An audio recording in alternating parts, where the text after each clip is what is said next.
Here goes. There's a couple of things I want to talk about. First of all, I have a message for a woman by the name of Deborah. I have a couple of Deborahs that contacted me.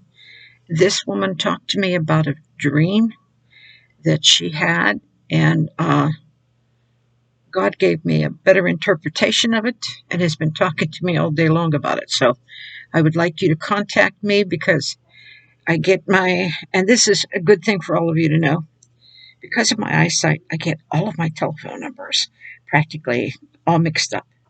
I've written them down and it's very hard to find. And, sometimes when I lay my phone down and if it's black on black, I can't see it. So I have to feel. And if I have the letters this big, I could probably see it written in red, and that's what I do. I know some of you want me to take some medicine for this, and I won't do that. When I get to a place where God wants me to be, I will be instantly healed. Now, I'm going to give you that testimony so you understand. I can remember I needed a car real bad. I was teaching at school, and the car that we were riding in, it was so bad. I was being driven every day by a young teacher that was teaching along with me, and her car was so bad. And so I had said that when I am ready, I'm going to get a car. I have to be ready, okay? So, a couple weeks later, I got a car. But it wasn't a brand new one, but I did get a car. So, not too long after that, I said, when I'm ready, God tells me He's going to give me a brand new car. This is amazing. Here, unbeknownst to me, my husband, I knew he was working doubles, but I didn't know what for. Because, he's very frugal. We don't buy anything unless we buy it in cash. So he worked a lot of doubles, and he came home one day and he pulled up, I think it was a 1999 Tempo during that year. And he come out of the car and he handed me the keys and he said, "Here, this is yours." Well, it was bought and paid for, without owing a penny on it. Insurance and everything else was paid on it. And I was so shocked. I could not get out. To get into the car to drive, I just couldn't do it. It took me about a half an hour for the shock to wear off. So I got in the car, and I can remember my daughter saying to me, "Mom, I wish somebody would drive up to me and hand me the keys to a brand new car." Well, her dad did stuff like that for her. But during that year, he didn't. He did it for me. Anyway, I can remember needing a car real bad some other time, because this is years later. This is like in 2007 or 8, and maybe 10 years later. And we had moved to Florida. And my husband, he every year went up to Canada. He doesn't do this anymore. He's just too old. He can't do it anymore. But he used to go up to Canada for a week, and I would stay at home. And during that time, I needed a car because I still drove and I needed to drive. So a friend of mine, a couple, the husband says, "Well, Marion, I've been looking online to find you a car." He says, "We have about $500 and we're going to buy you a car." And I said, "Wait a minute. No, please don't. God told me to tell you, please don't do that. I'm going to be fine. And the Lord says that I'm going to have a brand new car."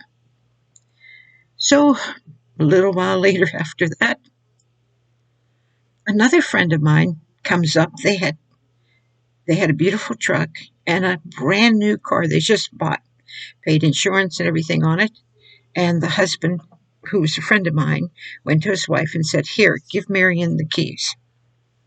And she brought the keys over to me, and she said, he said you could use it as long as you need it. And I says, can I pay the insurance on it? And he says, no, you don't pay a penny. You just use it. I think I used it for 6 months. They never wrote in it. It was brand new that I know of. I could be mistaken. If they had driven it, wasn't very much. But there I was driving a brand new little car that was perfect for me in the things that I needed to do. So I have always prophesied what God was going to do for me. If I needed a house, uh, I can remember God telling me we lived in a 5-level home. It's a big house, and it had a huge attic, and it had a huge game room and a cellar. So that was the attic, the upstairs bedrooms, the living room and kitchen, the uh, game room, and then the attic. So that's 5 levels. Well, anyway, I was getting ready to uh, go into my art room because I was an artist, and I had all this art everywhere, and I wanted to give it to the school. I wanted to just whenever I had left the school because I had become very ill, I just wanted to give and donate everything that I ever made, drew, or whatever to the school, and that's what I did. So I ran up. I mean, this is funny testimony, but it's so true to tell you how God is. So I ran upstairs into the closet, and I'm starting to dig out all of this art stuff. And the Lord stops me. He says, Marion, don't just come into this room to organize it or give things away. You're going to move. I mean, that was a shock to me. He says, and you're going to move out of this house so fast, your head is going to spin. And I said, well, okay. So I ran downstairs and I says to my husband, God tells me that I'm going to move. So we are going to move, honey. And he says, we're going to move out of here so fast, our heads are going to spin. We're just going to be like in shock. So I ran back upstairs, and the Lord gave me another prophecy, which I won't share because that is in the process of coming true. And God just said, don't share it yet. Share it after it's done. Just like even with cancer, I didn't tell anybody I was dying of cancer until I was healed. So, because God always told me, wait. And so he says, not to share that part. I'll share it sometime later. So I ran downstairs and told my husband the second part of it. And my husband, without thinking, not paying attention. And, he doesn't pay, at the time, he did not pay too much attention to the things I thought and felt. So anyway, we get we talked about moving, okay? And we had decided, well, if the Lord wants us to move, we will get a hold of a real estate agent, and we did. And she came to the house, and we made a deal with her that on a Wednesday she was going to come, and she would get busy selling the house. On Sunday, I get a knock at the door. My husband's sleeping, and the woman says, I have $40,000 in my hand. I want to buy this house. I says, really? And she says, yes, here's down payment. I want it right now. I says, well, it's Sunday. I don't do transactions on Sunday. So how about you just come back? I says, and we can't sell you the house outright because we made a deal with the real estate agent, and she has to get her share, even though she didn't sell it. And so it says, come back on Wednesday and you'll be able to buy the house. So she walked away sad because she wanted that house like right then and there. And I stopped her and I said, don't you want to see the inside of the house? And she says, no, I want it. Just like that. She says, the people who are buying my house, it's eminent domain. They have given me half the money that I could spend, and I want the house. Well, I said, okay, come back on Wednesday. Telling this testimony, I'm forgetting the biggest and best part of this, because this is how we came to the place that we were going to move. We got a knock at the door, and the electric company come and said, you see across your pasture there, that little spot, that little trailer? It was just one little trailer with a little bit of property around it, which was part of our 15 acres. And they said, we want to buy that for $78,000. I says, whoa, wait a minute. And they says, we are going to put a tower through here, and we want to buy it for $78,000. So I said, well, you know what? We're not going to live here if you do that. So you're going to have to buy the whole property. And I asked the Lord how much my property was worth. And the Lord told me $100,000. Now, you only paid $40,000 for it. But the Lord had told me the 25 years that we lived there and stuff, it was worth $100,000. So I took God at his word. So when they came back, they said, are you ready to sell us the house? And I said to them, well, what if this deal falls through and you don't build the tower here? And they said, well, we're going to give you a $10,000 check as a down payment on $100,000. And this man is going to sign it. And it's very important who signs this, because if the deal falls through, you get to keep the $10,000. So I says, okay, well, all my neighbors in the whole area are holding out for more money. And I kept saying to them, they didn't even have as much property. They didn't even have all the buildings that I had on my property. And I said, the Lord told me that these people gave us an offer that was a fair price for our property. So I took it. Well, all of them thought I was crazy. I said, no, we're not doing that. We're holding out for more money. So I says, oh, that's between them and God. I did what I felt the Lord wanted me to do. So a few weeks later, the deal falls through. And I called up the people that gave me the check, and I said, what do I do with this check now that, the deal fell through? And the woman on the other end screams, we got one. There was only one woman that got a $10,000 check for nothing. They're all hollering in the office, and I could hear them. And she says, lady, is it signed by so-and-so? And I said, yes. And they said, it's yours for nothing. You just got yourself $10,000. I'm thinking, wow, So, so anyway, when it come, because of that, we were afraid that the electric company was going to come in and move in at some time anyway. So we decided that we were going to move. We were going to sell the house and just move completely out of the area, because there were things starting to happen in that neighborhood where there were shootings and stuff. We just didn't want to be out like in the country, 15 acres in such an environment. So we decided to move, which all of this happened in a couple of weeks. This is how fast all of this is happening. And so we decided to get the real estate agent. And that's when the woman come knocking on the door. Now, you have to remember, I'm telling you, this has happened fast. It's like one day this, next day that, next day this. So it's from Sunday to Wednesday that the woman comes back and sits at the meeting with the real estate agent. She got her full amount of money, which I don't know if it was $7,000 or whatever, but she got paid for a house she did not sell, because we made a commitment, because we are very honest. We stick to what we say we're going to do.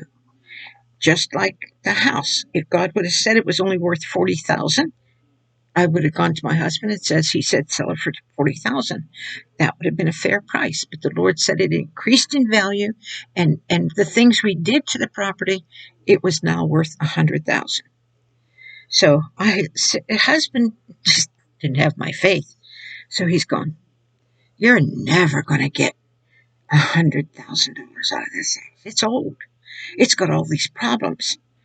And I said, well, the Lord says, sell it as it is. Tell the person everything that's wrong with it and let them decide if they are going to buy it. So we're walking through the house, and I'm telling her, see this over here, this is what's wrong with this house. She says, shh, I don't want to hear it. I don't want to hear it. Don't tell it. Don't tell me. Because I don't get all my money for this house if this is wrong with it and that's wrong with it. No, I don't want to hear it. Now, I'm not understanding all of this because I never sold a house before. So I'm not doing what she's doing. And I'm striving to do this exactly the way God wanted me to, exactly what he told me. And in the meantime, my husband's saying, you're not even going to get $80,000 for it. So the woman made the deal with the real estate agent and sold the house for $90,000. So I went to God and I said, God, what's wrong? You said the house is worth $100,000. And the Lord said, well, 90,000 you sold it for, and the $10,000 check, that is your $100,000 for the house. I mean, he had it to the penny. Now, every house from that time went on that we ever moved to, I would ask him how much it's worth, and he would tell me. And when he would tell me exactly what it was worth, then I would sell it for that. Because I always told God, I don't want to cheat anybody, but I don't want anybody to cheat me. So I want to sell it for the price that you say. Well, I had learned by God that he said, like if you sell a horse or if you sell a goat, you sell anything, it is worth what the person is willing to pay for it. Whatever they want to pay for it, and they're willing to. Like this woman, she wanted that amount of money, $90,000. That's what she was willing to pay for it, in spite of the fact that I deliberately told her everything that was wrong with it. That's why we signed the contract as is. So nobody could ever come back and say, well, this was wrong with it, that was wrong with it, because we did everything on the up and up. But I will tell you, we had a garage and then a huge garage on that property that you could put a Big Mac truck in there, and it had a lift to lift it up to work on it. You could have put a small airplane in it if you would have taken off the wings to work on it. So it had all the equipment to do things with. And then we had another small garage, and then we had two barns. One was very old, and the one was, we wanted rid of those barns, so we burned them down. But we still had we had at least one valuable piece of property on there. And then we had the trailer spot. We owned a trailer there. So that was desirable to these people to have that amount of, and for us, with the way my daughter was training horses, it was perfect because you could see the riding ring. You could see the pasture, and all the horses would be playing out there because we were breeding horses too. So it was a wonderful place to live, even though we did not like the house. The house was like an albatross to us. It was so much work to try to remodel. So anyway, when we went somewhere else, and I gotta not mix up my testimony, when we moved out of that house, now we're talking about lock, stock, and barrel. In 10 days, we were out of that 5-level home and all of those buildings in 10 days, which was a shock to us that we were able to do that, because it should have taken much longer than that. So everything that God said came true. And So we went on the road because he had just retired, and we went on the road traveling, and he had just bought a beautiful fifth wheel camper with 3 slide outs on it, and we bought a piece of. We were one of the owners already in a campground, and so we would spend our summers in that campground. But in between that time, here we are. We needed a place up north. We did not want to spend near Lake Erie our winters because we had to build a pavilion because of all the snow. So we decided that we were always going to travel down south and spend our winters down south. Well, I get a call from my brother-in-law who he owned a couple double wide communities, and he said, "Marion, I have the perfect trailer for you. I want to sell it for, I think it was $97,000. It's on the lake. It's on the crappie capital of the world, which is, or, it's advertised like that. It's on Rice Lake in Alabama." He said, "Will you come and see it?" So I went there to look at it, and it was trashed everywhere.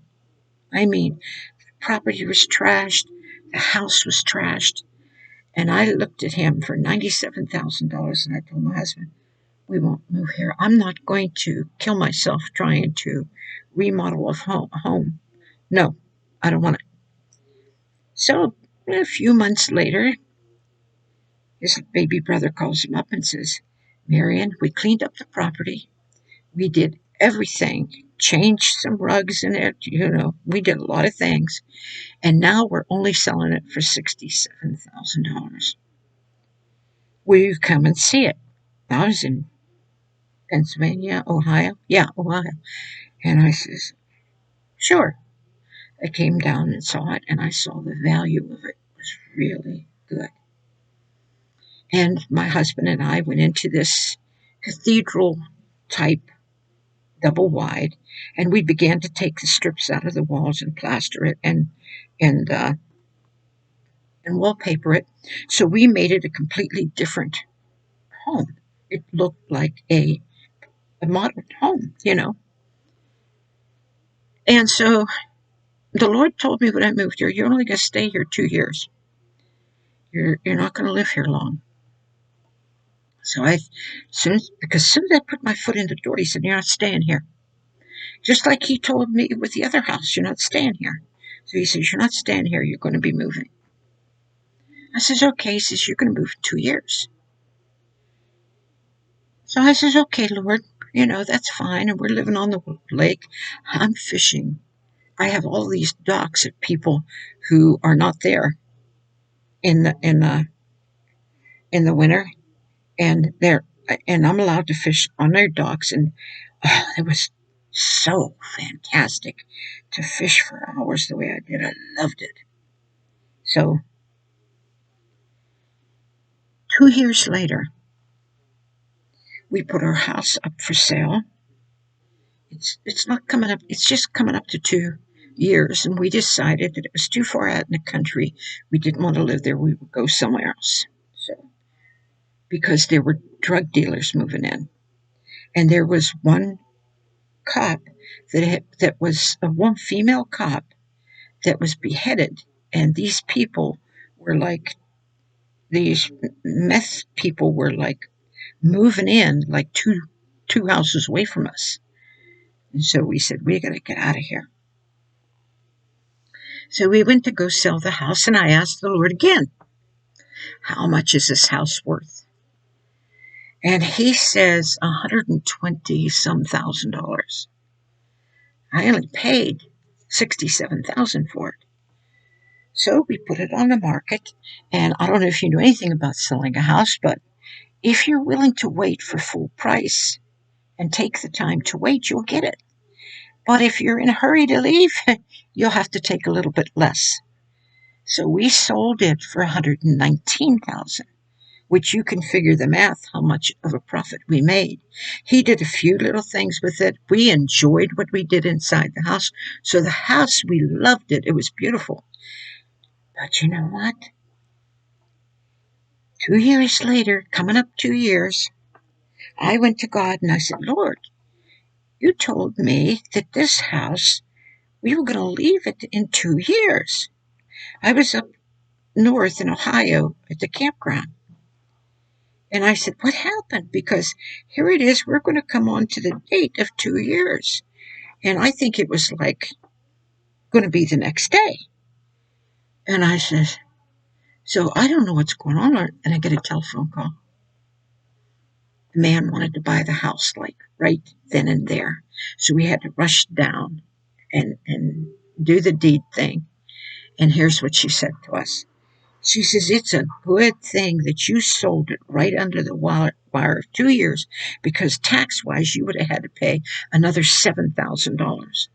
So God even saved us $7,000. Now, I'm telling you, this went on to the next house. This isn't something that...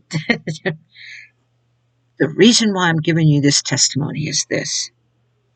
Number one, if you're honest and you are sincere that you do not want to cheat anybody, and you don't want anybody to cheat you, you can go before God. Hey, I may be a prophet, but I'm telling you, you can hear God's voice. Those of you that I have done everything that I can to tell you, get close to God. Get close to God. This is why you get close to God, so you could hear his voice. You could hear his voice for your children, where college or whatever is concerned. You could hear his voice. He can impress you. He can guide you. He could do everything to save you a lot of heartache and even a lot of money. Because everything I did, even when we sold horses, I went to God first and asked, how much is it worth? And we had a horse that God says was worth, that was born on our property, was worth $3,000. And at that time, $3,000 was a lot of money. The, the, the last horse my daughter trained that went into big time ring, she sold it for $100,000 because the training for barrel racing, that's what it was worth. So God told me this baby was worth $3,000. My husband, again, you're never going to get $3,000. We're going to take that horse to the auction. So we took it to the auction, and I think he got like $1,000 for it. And about a week later, I get a call. And the woman who bought it says, what's wrong with the horse? I says, what do you mean? She says, the high quality of this horse is so beautiful and so high.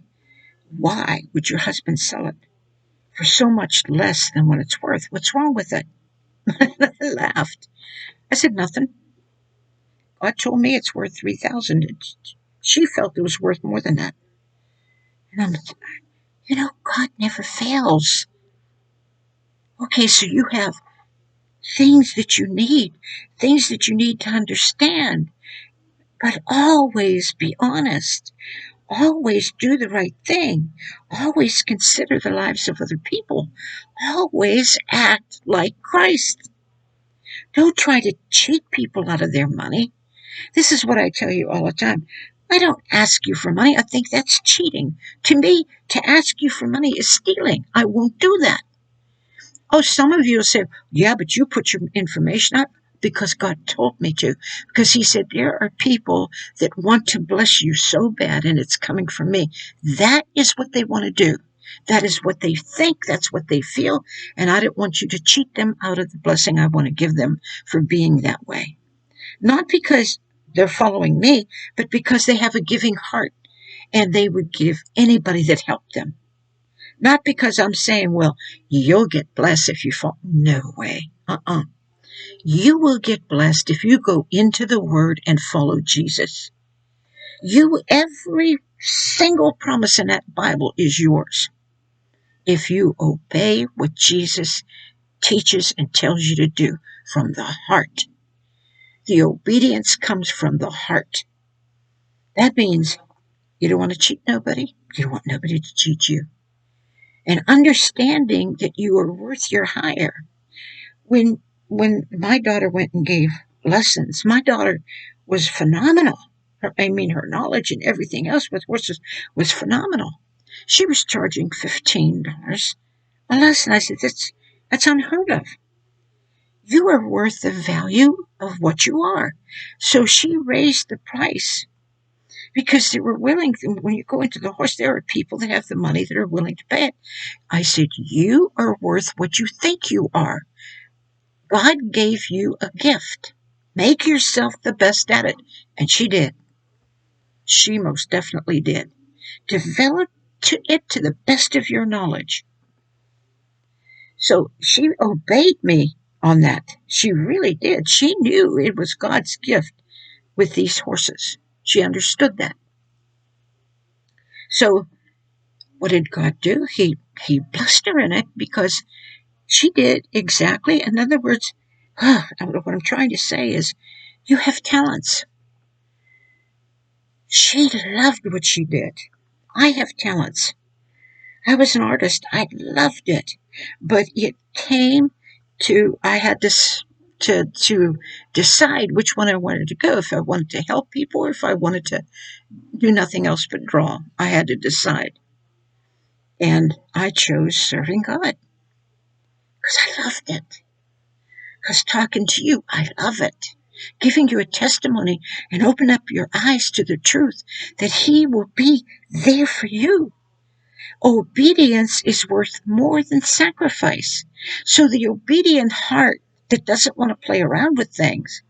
Do you know, the people that I have met are phenomenal. I have gotten the privilege and the honor of meeting some of the most phenomenal Christians that I have ever met in my life. To go to local churches where you see so many people won't even live it, don't even like it, they're gossip, they lie, you know, I come in contact with people through my videos that my mouth drops open. When I hear those testimonies, when I talk to them, I mean, I'm sitting there feeling so honored. Father, I'm honored. Young people, old people, whoever they are, young little kids, 20 and 22, young men that are old enough to be my grandsons, 40 years old, half my age. They're old enough to be my grandsons. I never had a son. And look what God did simply because I desired to help people by telling them the truth. That's all I did, was tell them the truth.